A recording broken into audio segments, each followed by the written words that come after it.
Everybody, and welcome to a new Be Fluent English video. This time we're going to concentrate on the differences between American and British English. With me today I have a very special guest. I'm thrilled for her to be here. Could you tell me a little bit more about yourself, Yeah, please? sure, of course. Yeah. My name's Lawrie Moore, and I am originally from the US, but I've been living in Vienna for about 20 years now, and teaching English there, doing some teacher training, and generally thinking a lot about the differences between British and American English. Fantastic, Lawrie. Yeah, so hopefully she should be an asset to our videos in the future. One thing that we see in American and British English is that basically we can understand each other. Absolutely, Yeah. for sure. Even if you use some specific aspects of the language that I'm not familiar with, I can still understand you, and I think you can understand me. Some of the time. Yeah.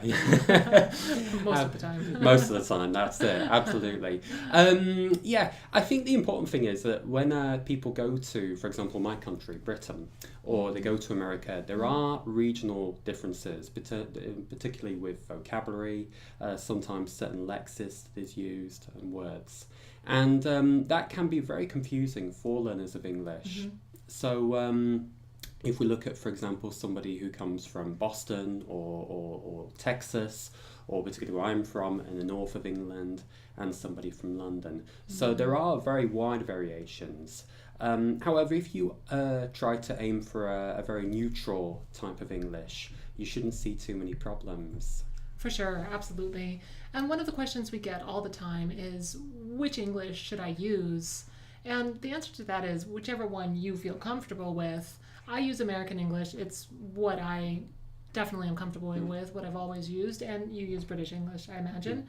If you're writing a paper, the most important thing to do is to stick with one type of English. You wouldn't want to switch between British and American English spelling. That's one of the things that kind of flags up an issue when we're marking, for example.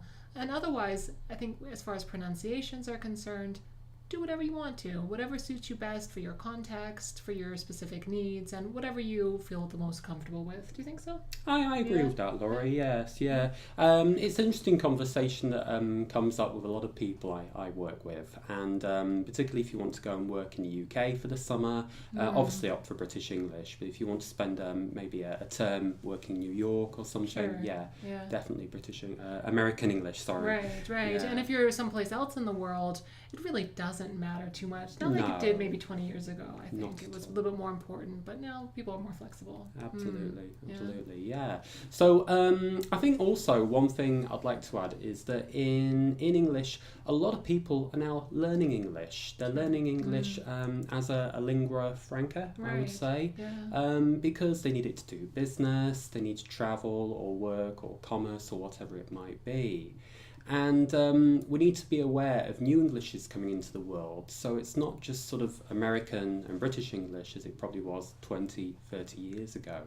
But obviously people are learning English in Asia, particularly China now. So we need to embrace and be aware of new accents and the way that people speak.